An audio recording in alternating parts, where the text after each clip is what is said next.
Voy a leer el 23 para recapitular. Dice, porque mi malaj irá delante de ti y te llevará a tierra del amorreo, del eteo, del fereceo, del cananeo, del ebeo y del jebuseo, a las cuales yo haré destruir. Recuerdan como cuando, por ejemplo, Yahweh hizo que lloviera granizo sobre los enemigos, por ejemplo. En muchas ocasiones Yahweh terminaba deshaciéndose de más enemigos que el mismo pueblo. Y ya habíamos leído, ¿verdad?, cómo este malaj representa la segunda venida. Es Micael, testigo como Moshe. Y los nombres de cada una de estas naciones, cuando los tradujimos, nos daban un mensaje que tenía que ver con la venida del último, básicamente de este malaj, a tomar la tierra y establecer el reino de Yahweh. Dice el verso 24. No te inclinarás a sus Elohei, ni los servirás ni harás como ellos hacen.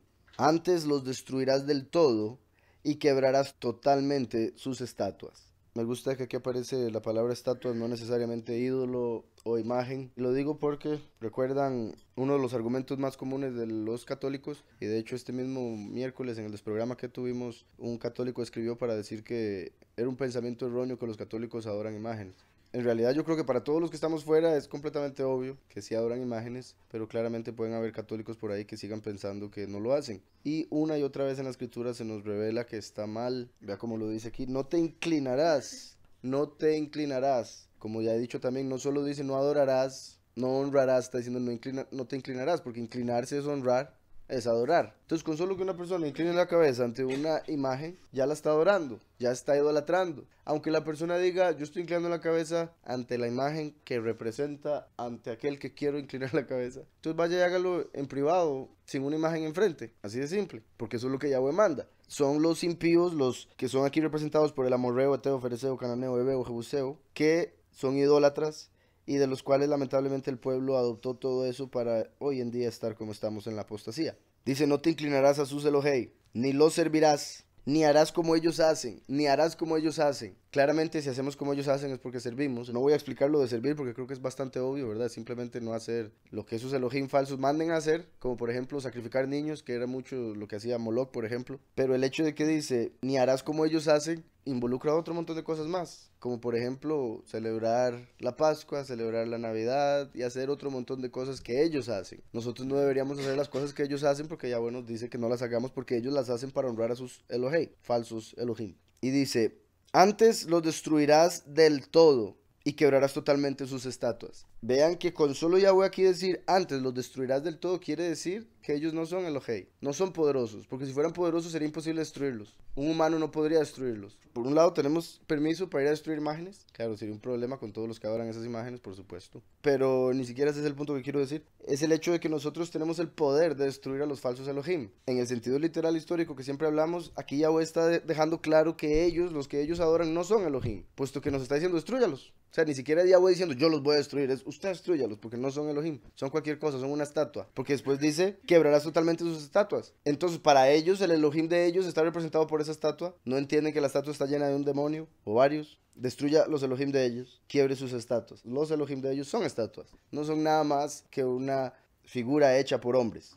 En el sentido espiritual es todavía más poderoso porque es lo que vemos en Efesios de que nosotros no estamos en guerra contra carne y sangre, estamos en guerra contra principados, potestades, autoridades en lugares celestiales. Y Yahweh nos está dando la autoridad para destruirlos, aunque sean ángeles, que se les puede dar el título de Elohim porque han tenido autoridad en este mundo. Y Yahweh nos dio a nosotros autoridad sobre ellos a través de la sangre del Cordero. Entonces nos dice, antes los destruirás del todo y quebrarás totalmente sus estatuas. Nosotros tenemos el poder para vencer al enemigo. Y dice el verso 25, mas a Yahweh vuestro Elohei serviréis, y él bendecirá tu comida y tus aguas, o tu lejem tus maim. Él bendecirá tu pan y tus aguas. Y yo quitaré toda enfermedad de en medio de ti. Eso quiere decir que si en medio de nuestro pueblo hay enfermedad, es porque todavía no se ha llegado a este punto. Y eso muestra, es algo que siempre he dicho, que aunque la enfermedad ya sea una manifestación física, inicia en algo espiritual. Vea que Yahweh está diciendo, obedezcan y no se enferman. Eso quiere decir, si uno no obedece, se enferma. Punto. Ahora, que quede claro, yo no estoy diciendo que el 100% de las enfermedades vengan por desobediencia, porque también existen las pruebas, ¿verdad? Y como vemos en la escritura, los apóstoles se enfermaban ya después de tener el espíritu, pasaron por una que otra enfermedad, y eso es para mostrar que hay diferentes tipos de tribulación por las que hay que pasar una vez que estamos en el Hijo. Hay algunos que aprenden más o se elevan más y pasan por una enfermedad que si pasan por alguna tribulación como ir a cárcel o algo así, ¿me explico? Entonces algunos caerán en cárcel, algunos tal vez pasarán enfermedad, por ejemplo Job, la escritura no nos dice que haya hecho algo específico para pasar por lo que pasó, y este hombre se enfermó de absolutamente todo. Lo único que le faltó fue morirse. Entonces, ahí vemos ejemplos. Entonces, mi punto es no debemos tomar el que una persona está enferma para decir, es que es un pecador, sino tener en cuenta todos los factores o razones por las que una persona puede estar pasando por algo. Entonces dice más allá, vuestro Elohei serviréis y él bendecirá tu lejem y tus maim, y yo quitaré toda enfermedad de en medio de ti. No habrá mujer que aborte, ni estéril en tu tierra, y yo completaré el número de tus días. No habrá mujer que aborte ni estéril en tu tierra. Entonces, claramente, abortar no es una bendición, es todo lo contrario, ¿verdad? Y obviamente las mujeres que han pasado por eso, de fijo lo saben, a menos de que lo hayan hecho adrede. Y muchas de aquellas que lo han hecho adrede también lo saben porque después se arrepienten. Entonces, vemos que si el pueblo obedece al Padre, se comporta según la voluntad de Yahweh, Yahweh se encarga de que todo el mundo esté sano, todo el mundo tenga comida, todo el mundo tenga que beber. Y no solo eso, sino que nunca aborten las mujeres ni sean ni siquiera estériles. Por otro lado, recuerden, Sara era estéril, Raquel era estéril, Elisheba estéril, y a través de ella vino el hombre más grande del periodo pasado, de todos los hombres. Entonces la esterilidad, por otro lado, no quiere decir pecado automáticamente, porque en el caso de ellas nacieron con eso para que fueran impulsadas a orar al respecto y recibir la bendición. Entonces, al ellas orar por tener hijos, porque no podían, la oración iba a hacer que esos hijos fueran más apartados o más puros que la mayoría de los hijos, por los cuales no se ora. Simplemente vienen. ¿Sí me explico? Entonces, no habrá mujer que aborte ni estéril en tu tierra. También podemos ver, ¿verdad?, que el hecho de que estas mujeres fueron estériles, como lo vemos en la escritura, es un reflejo que representa a Sión. La escritura dice que tiene más hijos la mujer a quien el esposo dejó, o la mujer ramera en muchos casos, ¿verdad?, porque anda teniendo sexo con todo el mundo, entonces termina con un montón de hijos. O en muchos casos también se da que normalmente sea gente que no es muy educada, que termina con más hijos que gente que, no sé, que ha estudiado, cosas así. Claro, la sociedad de hoy en día, las razones por las que eso sucede son otras a las que la escritura se refiere, pero en sí, tanto en el pasado como hoy en día, se nota que la mujer apartada normalmente tiene pocos hijos, o no tiene, como hemos visto Sara mientras estaba estéril. Entonces, como Sión hasta este momento no ha dado a luz lo que Yahweh ha esperado, solo ha dado lamentablemente personas que han matado a sus profetas, personas que hemos caído en pecado, ¿verdad? Puesto que todos nosotros caímos en pecado en algún momento. Entonces, al estar en este mundo, Sión no ha dado a luz, mientras que la ramera ha dado a luz, y por eso las iglesias se le llenan, ¿verdad? De miles de personas. Mientras que la iglesia escogida, con costos llega alguien, porque somos pocos. Entonces, cuando dice aquí no habrá mujer que aborte ni estéril en tu tierra, está haciendo alusión a que una vez que ya los escogidos acepten a Yahushua, quien pagó por nuestros pecados, sería un pueblo que no tiene pecado, y finalmente Sión, ese pueblo, daría luz. Y por eso es que en Isaías vemos al final que dice que cuando se ha visto que una nación dé a luz en un solo día, y habla de que Sión va a dar a luz en un solo día, el día de la cosecha. Entonces, es el hecho de que hemos estado en pecado que no se ha podido manifestar el reino de Yahweh. Por eso tenía que venir Yahushua a pagar por nuestro pecado para que se pueda manifestar. Pero para manifestarse primero tenía que pagar.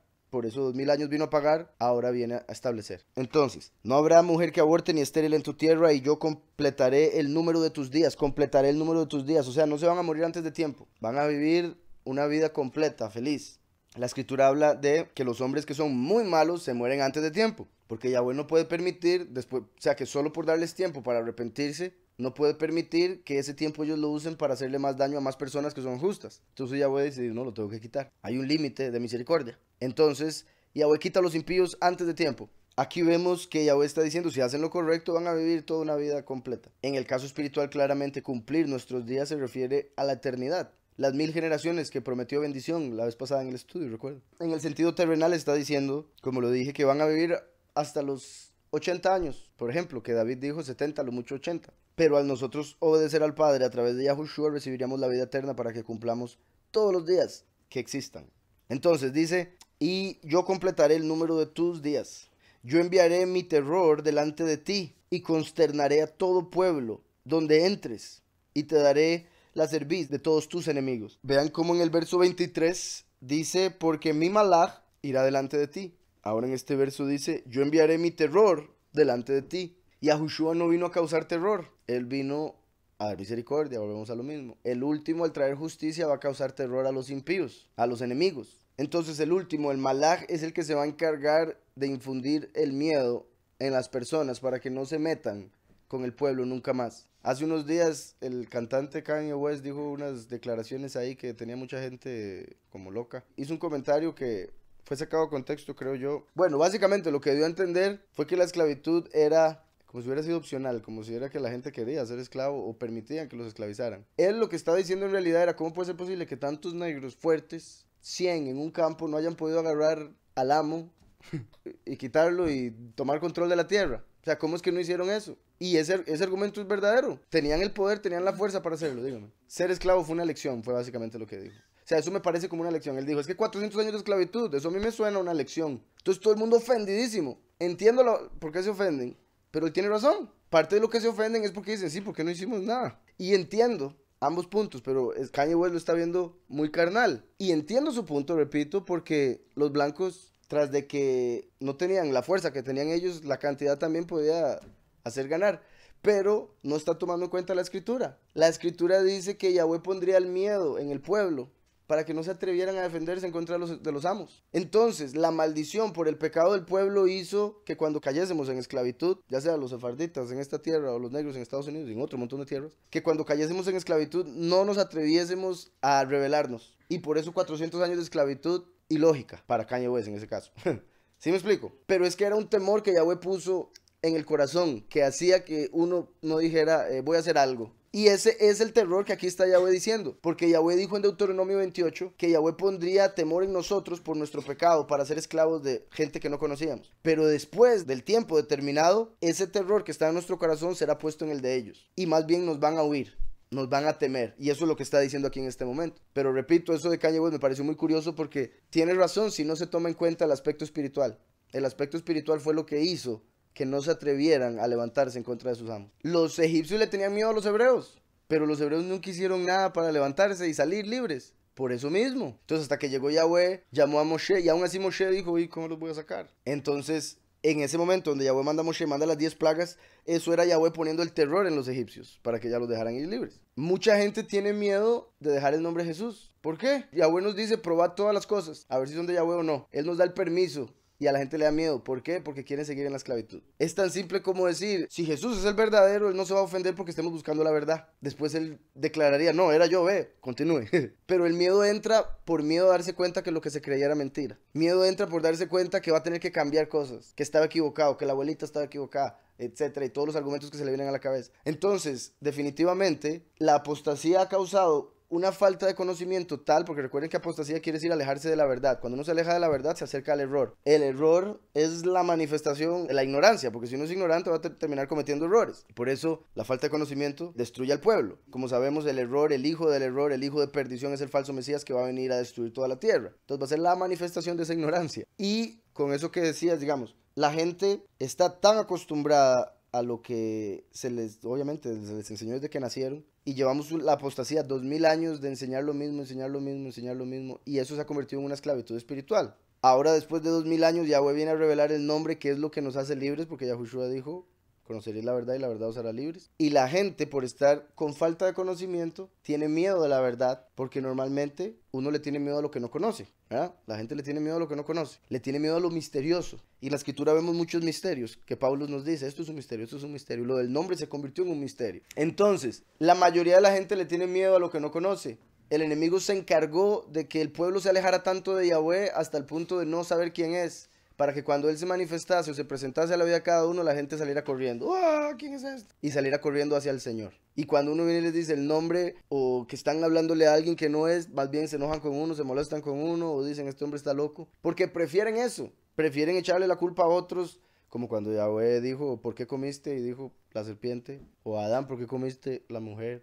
Digamos, recuerden que la escritura dice que el principio de la sabiduría es el temor a Yahweh. El principio de la sabiduría es el temor a Yahweh. Entonces, cuando usted no le teme a Yahweh, usted le teme una cucaracha, le teme lo que sea, ya está alejándose de Yahweh y está haciendo todo lo contrario a la sabiduría. Porque si el principio de la sabiduría es el temer a Yahweh, el temer cualquier otra cosa es el principio de la estupidez, como siempre he dicho.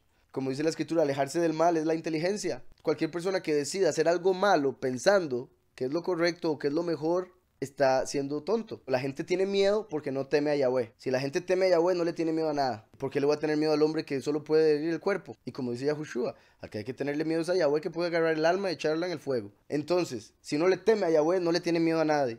a nadie ni a nada. Y por eso la escritura dice, por todo lado, no temas, no temas, no temas, no temas. Porque cuando la gente tiene miedo, va a evitar hacer cosas. Como aquel, el de la parábola de los talentos. Tenía miedo que el soberano dijera, ¿por qué te los gastaste? Y él los enterró y no hizo nada. Después llegó el soberano y le dijo, ¿qué hizo usted con lo que le di? Y él, nada, aquí los enterré. Y le dijo, inútil. Y se los quitó y se los dio a los otros. Entonces el miedo a actuar es peor que actuar y cometer un error. Porque no sabía lo que estaba haciendo. Y Abue llega y le explica, es que no sabías, es así. A quedarse encerrado toda la vida en la casa porque tiene miedo de... Definitivamente el miedo es uno de los factores más grandes con respecto a eso, pero es que, como siempre he dicho, todo lo que Yahweh nos dio, todas las emociones son para algo, si las usamos correctamente. Entonces uno debe temer a Yahweh.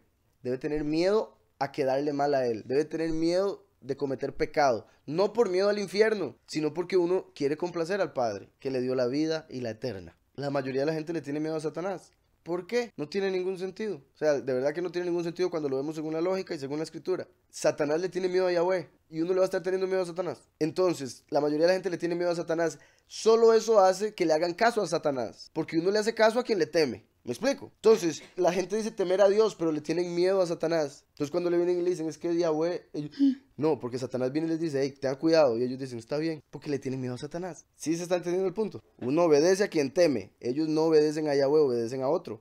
Por eso es que el miedo les entra en dirección contraria.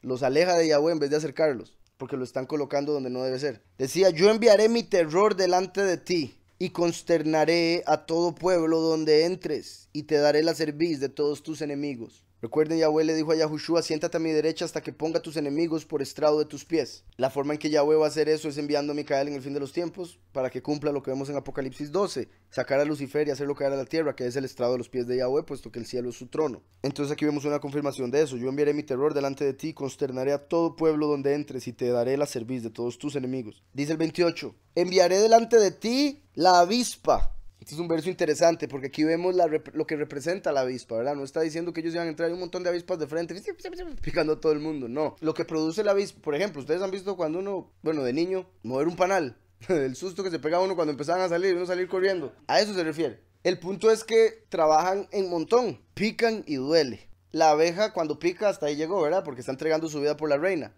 No es que estén dando la vida para herir a alguien, están dando la vida por salvar a la reina. Entonces, eso las hace bastante interesantes con otro montón de cosas. Caso de la avispa, son una amenaza. La avispa puede picar a 1000 personas y sigue con vida. Vamos a ver, dice, enviaré delante de ti la avispa, que eche fuera al Ebeo, al Cananeo y al Eteo de delante de ti. Si el aguijón era la prédica de Mashiach, puesto que Paulus estaba yendo en contra del evangelio y Yahushua le dice, dura cosa te es dar golpes contra el aguijón, esto querría decir que es la prédica de Mashiach dada por los dos testigos la que va a traer terror a todos los impíos y que va a hacer que se preparen para el juicio. Digo se preparen en el sentido que se reúnan, no que vayan a pedir perdón porque son impíos. Entonces dice, enviaré delante de ti la avispa que eche fuera al Ebeo, al Cananeo y al Eteo de delante de ti. Repito, la forma en que trabajan las avispas es a lo que se refiere principalmente, similar a como cuando menciona a los escorpiones y lo vemos en la quinta trompeta de Apocalipsis. Dice, no los echaré delante de ti en un año. Vean esto, el Padre todo lo piensa.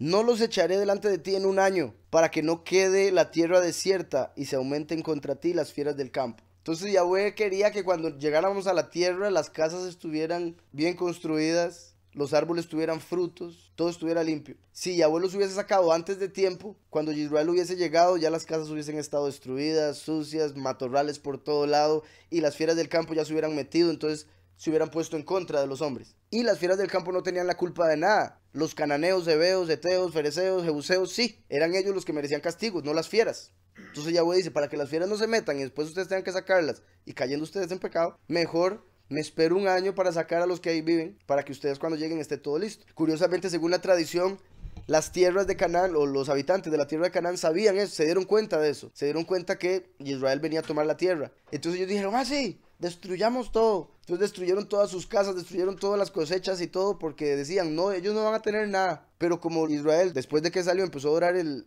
becerro de oro, Yahweh los castigó y todo lo demás. Como duraron 40 años dando vueltas, todos los de Canaán tuvieron que volver a construir y hacer todo lo demás, porque Israel estaba dando vueltas. Entonces todo lo que ellos destruyeron porque pensaban que ellos venían, después tuvieron que arreglarlo. Y ya después de que lo arreglaron fue cuando Yahweh lo sacó. Bueno, interesante, las avispas, solo las femeninas pican. Y como decías, sí pueden picar muchas veces. Pero a diferencia de las abejas que defienden a la reina y que hacen miel, que es como la Torá, y que dan su vida para defender, las avispas tienen una representación más negativa. Sí, de hecho, curioso que solo las avispas femeninas sean las que piquen, porque recuerden que son las iglesias falsas las que se van a reunir en contra de Mashiach y de Yahweh. Pero de hecho aquí Yahweh, ¿verdad? Claramente está uniendo a las avispas para ir en contra de los enemigos. Recuerden que en Apocalipsis 12 la tierra abre su boca para tragarse el agua que envía el río que salió de la boca de la bestia. Y la tierra representa a los muchos, o sea, las iglesias que están en error. Aquí Yahweh nos dijo, los enviaré a ustedes a sacar a los heteos, hebeos y todo. Está diciendo, yo enviaría avispas antes.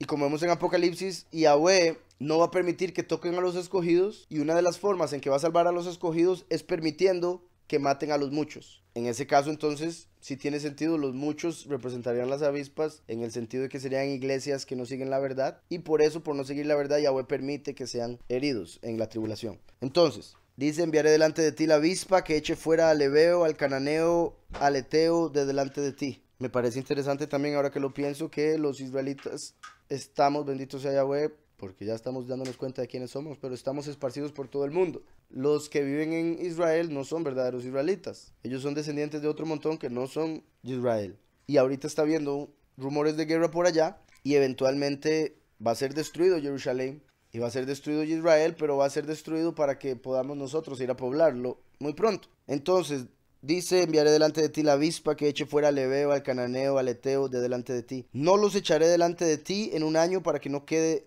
la tierra desierta y se aumenten contra ti las fieras del campo. Poco a poco los echaré de delante de ti hasta que te multipliques y tomes posesión de la tierra. Por eso es que cuando ellos entran todavía había gente viviendo ahí, y en unas tierras quedaron viviendo por años, porque Yahweh no quería que la tierra quedara toda despedazada cuando ellos la tomaran. O sea, Yahweh iba sacando esas naciones poco a poco.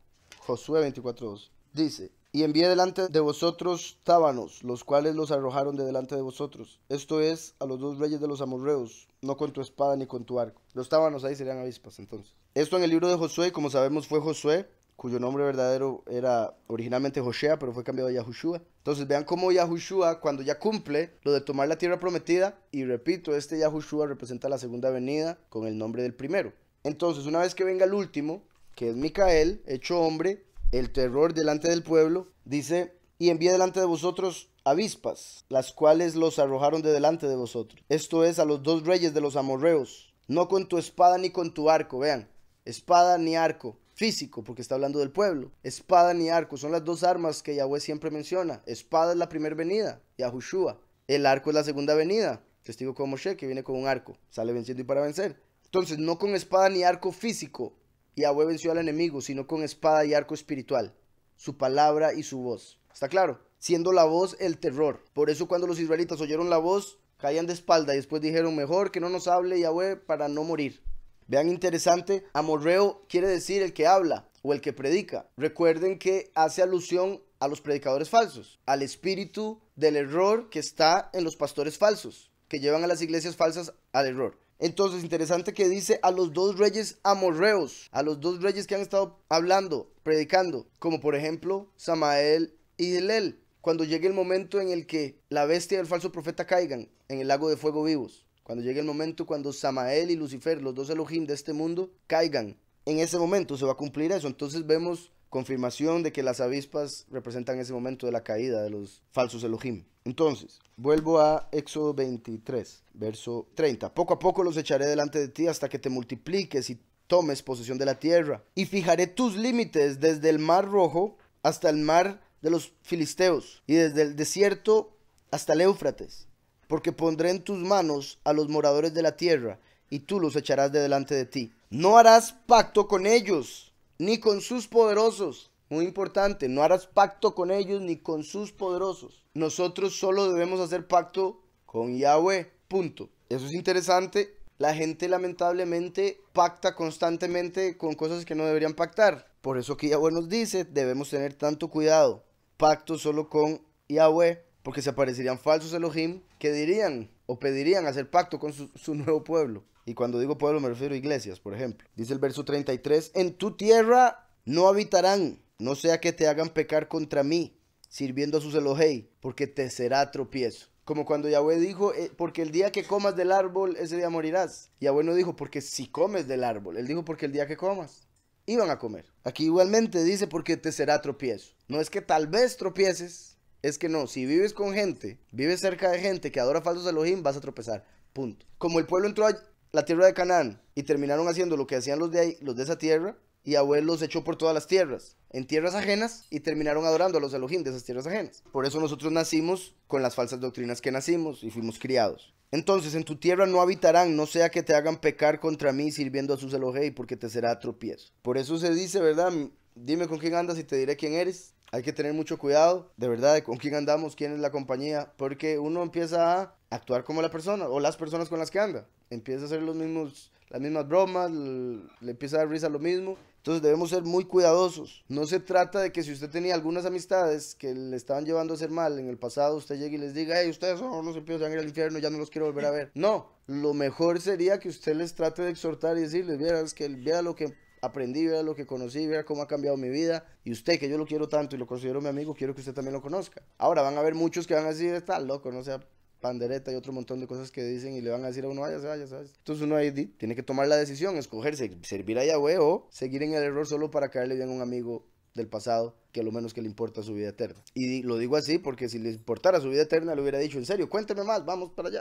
Entonces, nosotros automáticamente, o sea, no es ni siquiera que les esté diciendo aléjense de, es que automáticamente si nos empezamos a apartar del mundo y tenemos amigos que son parte del mundo, nos vamos a terminar apartando de esas amistades. No por ellos, sino por lo que ellos están haciendo y nos pueden llevar a nosotros a hacer. Uno puede llegar y estar con ellos un rato, repito, aprovechar los momentos para tratar de ayudarles, sacarlos del error en el que se encuentren, pero no permitir nunca que ellos se lo lleven a uno con ellos. Y por eso es mejor evitar juntarse con ellos y evitar estar mucho rato con ellos, porque las cosas de verdad que se pegan, las costumbres. Uno no puede pensarse más misericordioso que Yahweh. Uno no puede decir, ay, es que pobrecito Judas. Me explico. Uno no puede pensar ser más misericordioso que Yahweh porque lo que está haciendo es engañándose a sí mismo. Yahweh es el misericordioso. Él sabe entonces hasta dónde llega la misericordia porque Él la conoce en todo su esplendor.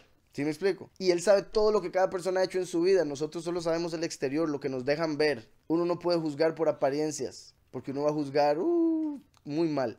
¿Está claro? Entonces, en tu tierra no habitarán, no sea que te hagan pecar contra mí sirviendo a sus Elohim, porque te será tropiezo. Y ya para cerrar con esto, es que sí me parece muy interesante, te será tropiezo. No dices que por si te son tropiezo, no, te serán tropiezo. ¿Cómo puede ser posible si nosotros tenemos el Elohim verdadero, el Elohim vivo? ¿Cómo puede ser tropiezo un Elohim muerto?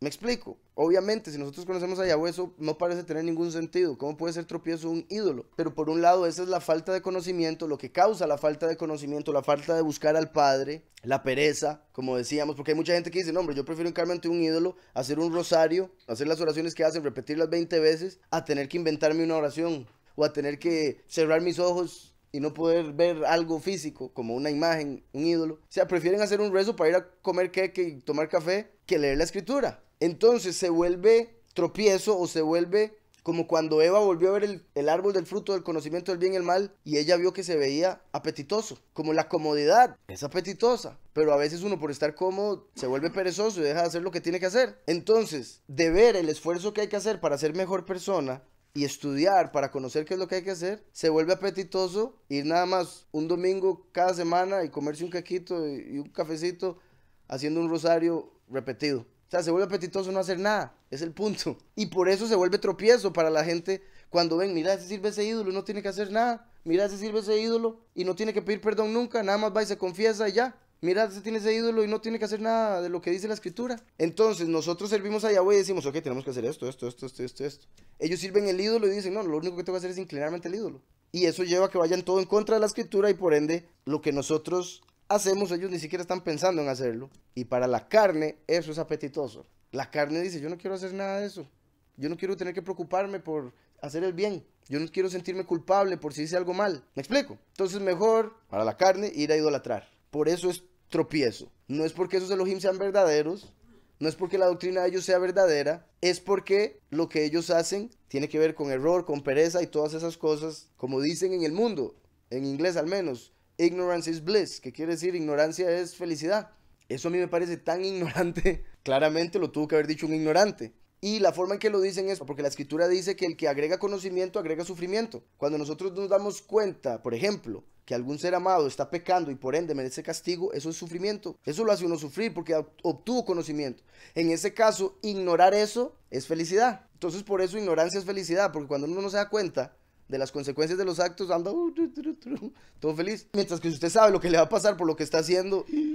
Pero de ahí repito, entonces, cuando metemos la vida eterna, imposible que la ignorancia pueda ser felicidad, porque la ignorancia va a llevar a la persona al infierno, mientras que el arrepentimiento nos va a llevar al perdón y por ende a la vida eterna. Entonces mejor pasar un poco de sufrimiento, porque reconocemos lo que hicimos, reconocemos la grandeza del Padre, etcétera, y después recibir la recompensa, a estar solo sin saber absolutamente nada, creyendo ser feliz. Porque ¿cómo puede ser usted feliz si es ignorante? Usted ignora lo que es la felicidad. ¿Me explico? Un ignorante ignora lo que es la felicidad. Imposible que sea feliz.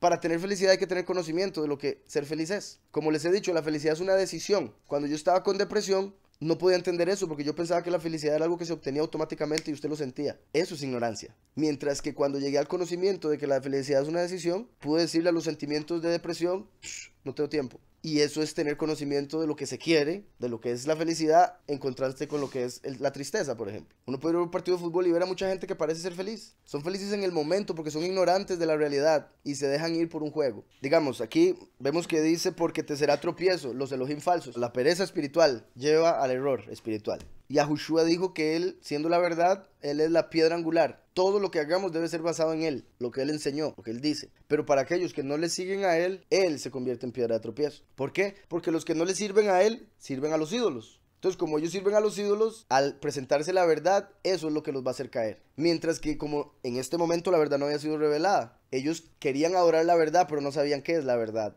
que es diferente. Nosotros ya sabemos quién es la verdad.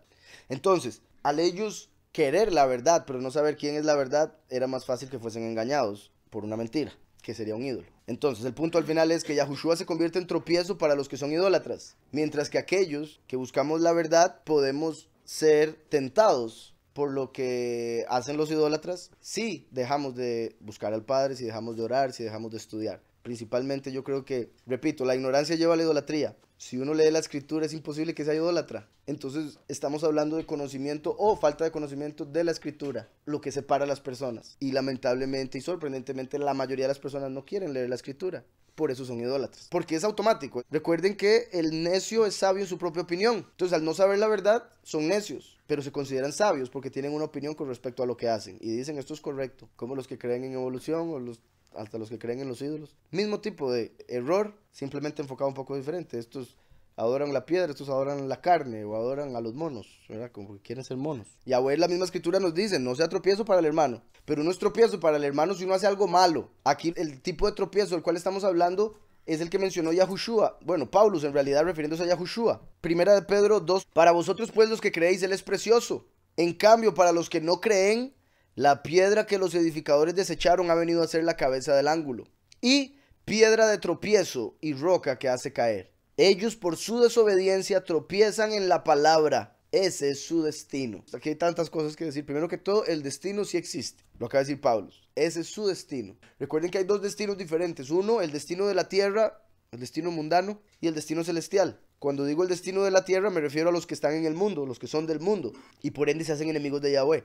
Y cuando digo el destino celestial me refiero al destino que Yahweh le prometió a Abraham cuando le dijo cuente las estrellas, y le cambió el nombre de Abraham a Abraham. Nos dio un destino más elevado que el que está escrito en las estrellas. ¿Está claro? Los impíos, su destino es caer, tropezar en el Mesías. ¿Y quién es el Mesías? La descendencia que se le prometió a Abraham. Entonces, qué curioso, los que son parte del destino del mundo tropiezan con el destino celestial, claramente, porque no lo pueden reconocer, no lo pueden entender. Entonces, para vosotros, pues, los que creéis, él es precioso, sin duda. En cambio, para los que no creen, si para nosotros es precioso, los que no creen nos llaman a nosotros locos, ¿verdad? Lo hemos visto, bueno, lo hemos vivido, lo hemos visto en la escritura. Si para nosotros él es precioso, para los que no creen, entonces es lo contrario de precioso. Ellos por eso lo menosprecian o lo desprecian. Por eso lo escupieron, se burlaron de él, lo colgaron. Los que creemos, él es precioso, los que no creen, es despreciable. Y por eso terminan tropezándose. La piedra que los edificadores desecharon ha venido a ser la cabeza del ángulo y piedra de tropiezo y roca que hace caer. Ellos por su desobediencia tropiezan en la palabra.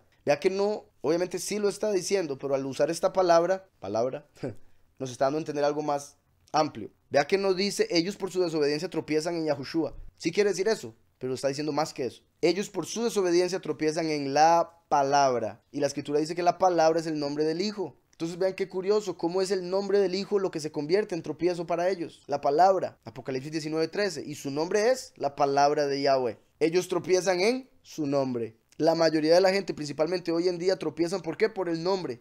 Porque uno les dice, sí, él murió y resucitó al tercer día. Todo eso estamos de acuerdo, pero el nombre es este. Ah, no, vayas, tropezó. ¿Me explico? Entonces vean qué importante, ellos por su desobediencia tropiezan en la palabra. Ese es su destino. Vamos a Romanos 9. En Romanos 9 dice el verso 30. ¿Qué pues diremos? Que los gentiles que no iban tras la justicia han alcanzado la justicia, es decir, la justicia que es por fe, mientras Israel, que iba tras una ley de justicia, no la alcanzó. ¿Por qué? Porque iban tras ella no por fe, sino dependiendo de las obras de la ley. De modo que tropezaron en la piedra de tropiezo. Como está escrito, he aquí, pongo en Sión piedra de tropiezo y roca de caída.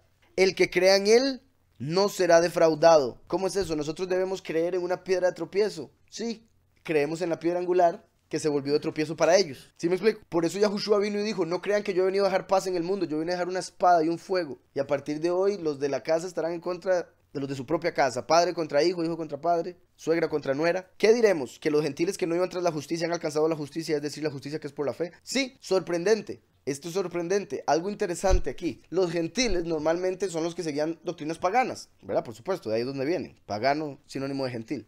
Pero estamos viendo que Yahweh hizo que los gentiles alcanzaran la justicia que es por la fe, porque ellos no estuvieron bajo la ley. Sin embargo, estando en el error, tuvieron muchísima fe. ¿Me explico? Estando en el error, tenían mucha fe. No conocían la ley. Por otro lado, los judíos conocían la ley, pero no conocían la fe. No tenían fe. En el subconsciente pensaban que no necesitaban la fe porque tenían la ley. Tenían algo que los gentiles no tenían. La ley, la escritura, enviado del Padre. Entonces, es como decir, si aquí yo tengo algo visible, ¿para qué necesito la fe en lo invisible? ¿Sí me explico?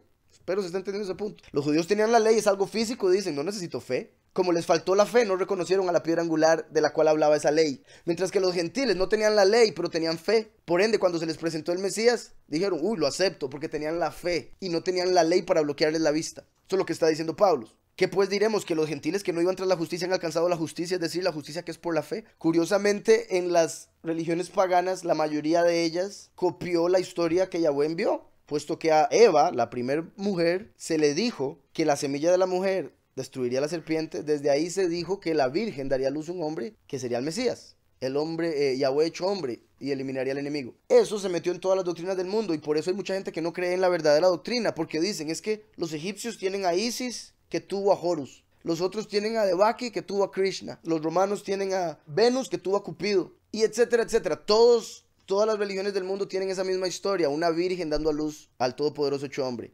Semiramis tiene a Tamuz. Entonces hay mucha gente que dice, yo no creo del Mesías. A pesar de que hay evidencia histórica de que el Mesías sí existió, murió y resucitó. Por ejemplo, hay una película o un documental que se llama Zeitgeist. Hay como 2 o 3 de ellos. El primero yo creo que fue como el que más pegó. Y una de las cosas, o las razones por las que pegó, es porque usan muchas cosas verdades del Illuminati, pero después empiezan a ir en contra de la escritura. No en contra de la religión, en contra de la escritura. Lamentablemente, porque si hubieran ido en contra de la religión, hubiera estado de acuerdo en la mayoría de las cosas. Como lo estuve cuando hablaron de religión, porque hablaron de la Iglesia Católica. Pero ellos dicen, la Iglesia Católica como está mal, entonces la escritura está mal. Y eso es un error garrafal. Entonces ponen todas las historias que hay en las diferentes religiones paganas que tienen una u otra similitud con la historia del Mesías. Y en esa película Zeitgeist metieron mentiras en realidad. O sea, le agregaron cosas a las historias paganas, como para que se parecieran todavía más. Por si alguien la ha visto y lo dejó confundido, sepan que ahí mienten. Tanto así que hubo un hombre que hizo The Zeitgeist Challenge, que él dijo, si alguien me puede probar todo lo que dice ese documental, yo le doy $10,000, algo así. Es un hombre que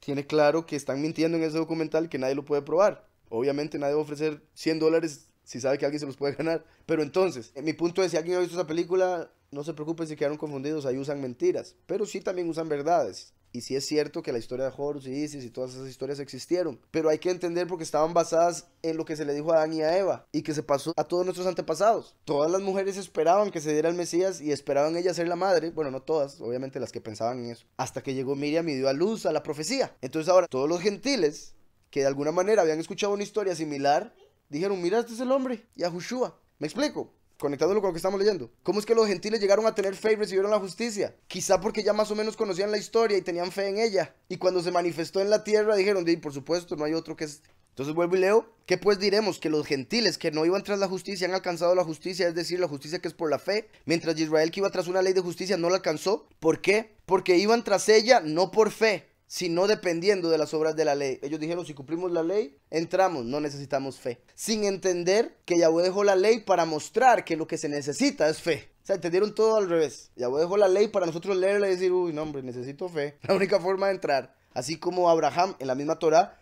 fue justificado porque creyó. Esa es la conclusión a la que nosotros deberíamos llegar si leemos la Torá, la ley. Sin embargo, los judíos leyeron la Torá y dijeron, si cumplimos la ley, entramos.